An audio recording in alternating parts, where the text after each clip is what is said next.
With the Ioniq family, Hyundai has cooked up a recipe that looks really good on paper. As with the pair of hybrid models, the Ioniq Electric combines a high level of efficiency with a nice price and styling that is neither drab nor audacious. This is uncharted territory for Hyundai, though. The dedicated platform shared by this trio of electrified vehicles is completely new, and the electric version is the brand's very first battery electric vehicle.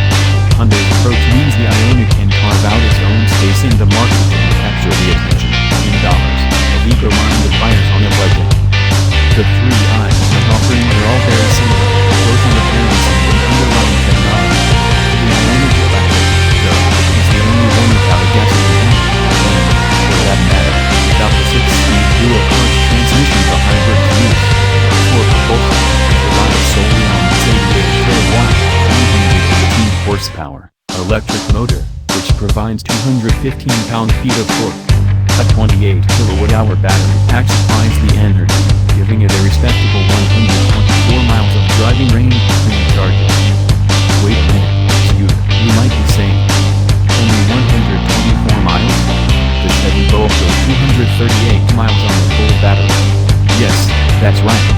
The Bolt is kind of a young, tough shark swimming in the same waters into which Hyundai is dipping its toes. The Bolt, though, has a starting MSRP of $37,400